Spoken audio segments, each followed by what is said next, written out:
ہمارے ایک بہت قریبی دوست تھے، آفیسر تھے، اپنی بیٹی کا قصہ خود سنایا، نام بتانا مناسب نہیں ہے، بس آفیسر ہی سمجھ لیجئے۔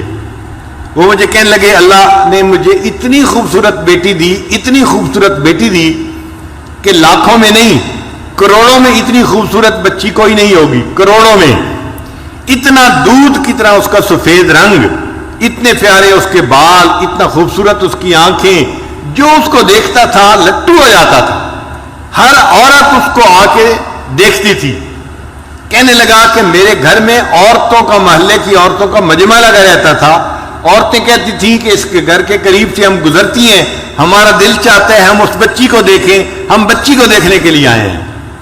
کہنے لگی وہ بچی ذہین بھی اتنی تھی کہ بلا تھی ذہین۔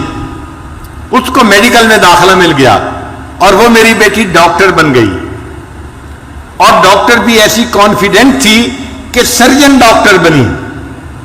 کہنے لگا خوبصورت بھی تھی اور قابل بھی تھی، سرجن ڈاکٹر بھی تھی۔ اس کو ہاسپٹل میں ایک بہت اچھی جاب مل گئی۔ اب جب اس کی عمر 28 سال ہوئی تو میں نے اس کے لیے رشتے ڈھونڈنے شروع کیے۔ کہنے لگے رشتے کا نام لینا تھا کہ رشتوں کی تو بھرمار لگ گئی۔ ہمارے پاس اس بچی کے لیے 100 رشتے تقریباً آئے۔ اب ہم میاں بیوی پریشان تھے، کس کو ہاں کرے اور کس کو نہ کرے۔ یہ وزیر کا بیٹا ہے، یہ امیر کا بیٹا ہے، یہ فیکٹری والے کا بیٹا ہے، یہ بزنس مین کا بیٹا ہے، اور بڑے بڑے نامی گرامی خاندانوں کے رشتے بیٹی کے لیے۔ ہم چاہتے تھے کہ کوئی رشتہ فائنل کر دیں، مگر میری بیٹی کے اندر عجب اور تکبر بہت تھا۔ جو رشتہ آتا وہ کوئی نہ کوئی اس کے اندر عیب نکال دیتی۔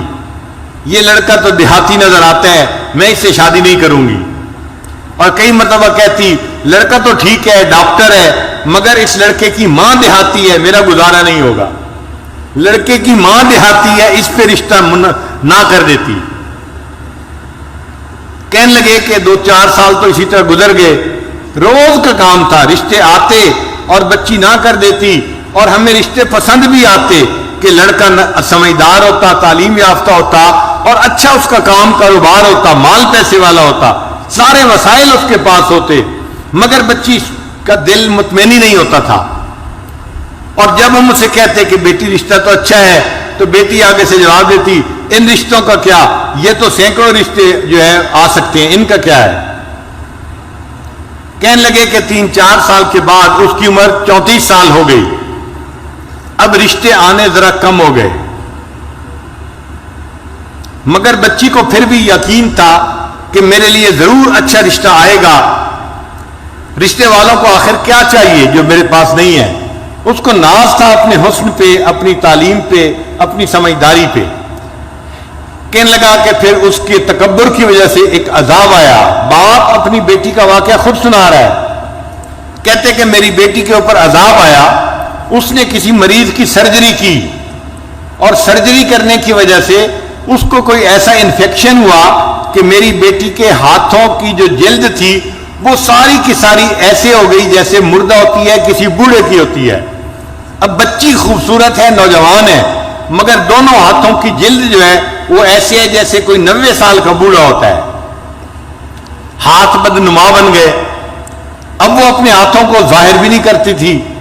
اب رشتہ دیکھنے والے آتے تو وہ ان کے سامنے آتی تو اپنے ہاتھوں کو اپنے دوپٹے میں چھپاتی تھی، تو لوگ بھی پریشان ہوتے کہ یہ ہاتھ کیوں نہیں دکھا رہی، اور جس کی نظر پڑ جاتی تھی ہاتھوں پہ وہ رشتہ جو ہے ریجیکٹ کر کے چلے جاتے تھے۔ اب جب رشتے ریجیکٹ ہونے لگے تو میری بیٹی کو فکر لاحق ہوئی۔ کہنے لگا کہ پھر پریشان ہوئی، مجھے کہتی ابو آپ کوئی رشتہ سلیکٹ کر لیں، اب میری عمر 36 سال ہو گئی ہے، لیکن جس سے رشتہ کرنے کی ہم کوشش کرتے وہ ویسے لڑکی کو دیکھتے تو پسند کرتے تھے، جب اس کے دونوں ہاتھوں کو دیکھتے تھے تو ریجیکٹ کر دیتے تھے۔ ساس نہیں مانتی تھی، نند نہیں مانتی تھی، لڑکا نہیں مانتا تھا، ہم ایسی لڑکی سے شادی نہیں کر سکتے، ہو سکتا ہے بیماری بڑھ جائے اور پورے جسم کی جلد ایسی بن جائے، ہم اس لڑکی کے ساتھ کیسے گزارا کریں گے۔ کہنے لگے کہ پھر ایسا وقت آیا کہ رشتے آنے ہی بند ہو گئے۔ کہتے ہیں کہ میں باپ ہوں، اپنی بیٹی کی بات بتا رہا ہوں، ایک ایسا وقت آیا وہ میری بیٹی جو نماز نہیں پڑھتی تھی، وہ رات کو تہجد پڑھتی تھی، اور اس کے آنسوں سے مصلی تر ہو جاتا تھا، وہ اللہ سے اپنے لیے بہتر رشتہ مانگتی تھی